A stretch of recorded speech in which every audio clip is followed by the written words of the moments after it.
नमस्कार, ईडो temple classes में आपका स्वागत है। आज हम पढ़ने वाले हैं फोटोसिंथेसिस के बारे में। आज हम पढ़ने वाले हैं रेस्पिरेशन के बारे में। इससे पहले हमने पढ़ा था डाइजेशन के बारे में। डाइजेशन में हम लोगों ने खाया था, पर वो खाना कहाँ से आया था? ऐसे तो नहीं खाया था हम लोगों ने, उसको प्लांट ने बनाया था। प्लांट ने बनाया था फोटोसिंथेसिस के माध्यम से। प्लांट की रेस्पिरेशन की प्रोसेस हुई थी वहां।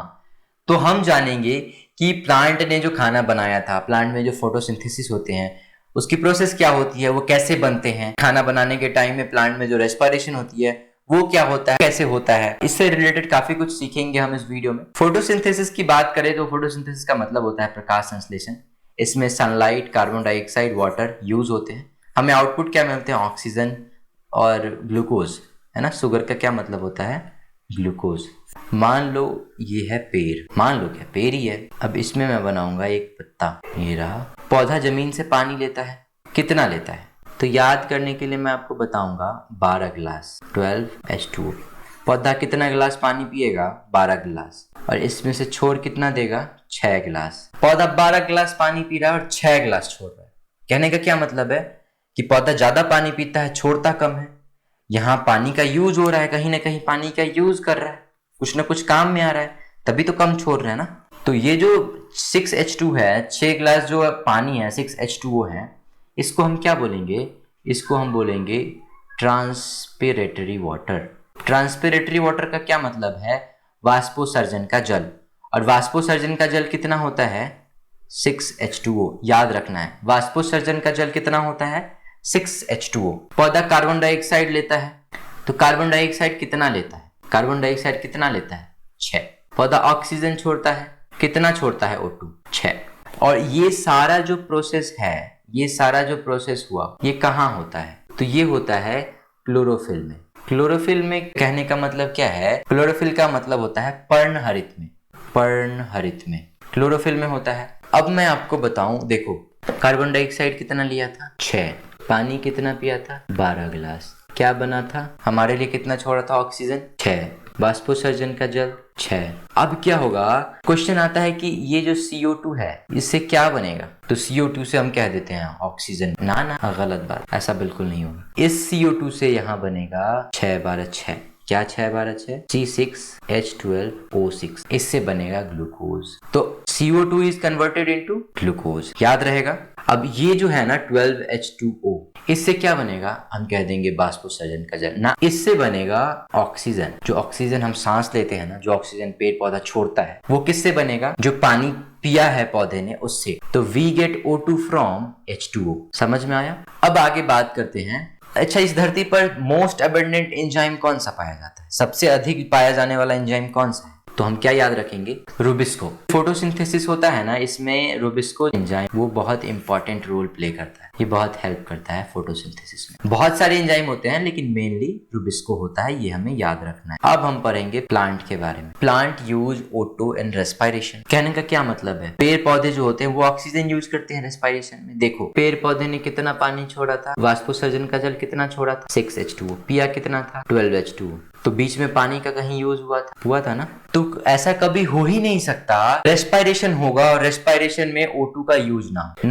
हम लोगों को ये लगता है कि पौधा कार्बन डाइऑक्साइड लेता है और हमारे लिए पूरी ऑक्सीजन छोड़ देता है। नहीं, ऐसा बिल्कुल नहीं होता। पौधा क्या करता है? अपने यूज करने के बाद जो ऑक्सीजन बच जाता है उसे छोड़ देता है हमारे लिए। तो कहने का मतलब हम ये कह सकते हैं कि बची खुची ऑक्सीजन पौधा हमें देता है। Plant use oxygen in is respiration. पौधा ऑक्सीजन किसके लिए यूज करता है? रेस्पिरेशन के लिए, श्वसन के लिए। ठीक है। हाँ, ये बात सही है कि कार्बन डाइऑक्साइड यूज किस चीज के लिए होता है? फोटोसिंथेसिस के लिए। तो आगे से अगर कोई भी क्वेश्चन आए, किसी भी जीव के बारे में क्वेश्चन आए, रेस्पिरेशन की बात आएगी, तो वहां ऑक्सीजन होगा ही। आपने क्या आंसर करना है? ऑक्सीजन ऑप्शन में दिखे उसको टिक करके आओ।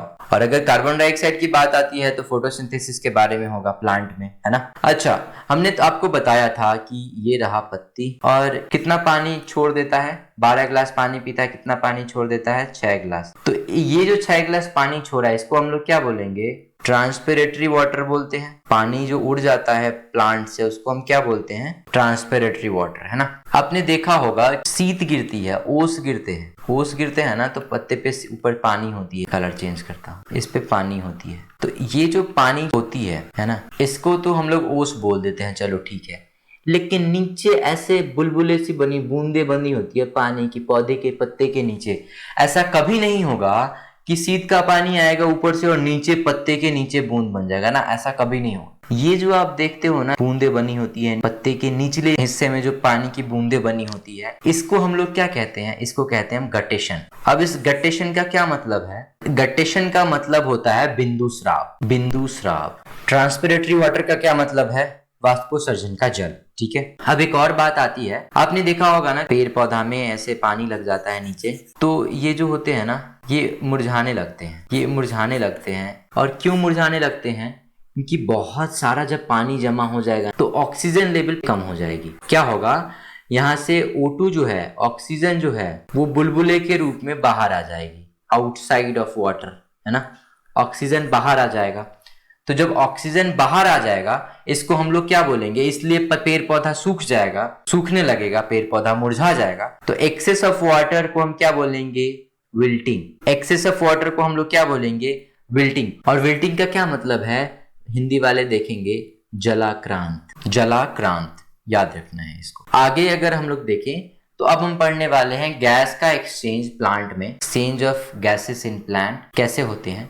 देखो, ठंड के मौसम में पत्तियां सूख जाती है ना, तो तभी पेड़ पौधा कैसे सांस लेगा? या फिर तना कट जाता है तब कैसे लेगा? तो यही देखेंगे हम। ऐसे अगर पेड़ हरा भरा होता है तो स्ट्रोमाटा के थ्रू लेते हैं। ये होती है यहाँ पे स्ट्रोमाटा। तो ठीक है, पत्तियां हैं तो स्ट्रोमाटा के थ्रू रेस्पिरेशन स्ट्रोमाटा के थ्रू हो गया। और अगर पत्ती नहीं है, झड़ गया, फिर कैसे लेगा? स्टेम के थ्रू लेगा। कैसे? तो उसको बोलते हैं वातरंध्र। ठीक है, वातरंध्र कहने का मतलब लेंटिकल्स। लेंटिकल्स, इसमें ना छोटे छोटे छेद होते हैं जो हमें दिखाई नहीं देते। और जब तना भी कट जाएगा तो जड़ तो होते हैं ना, जड़ के थ्रू लेंगे।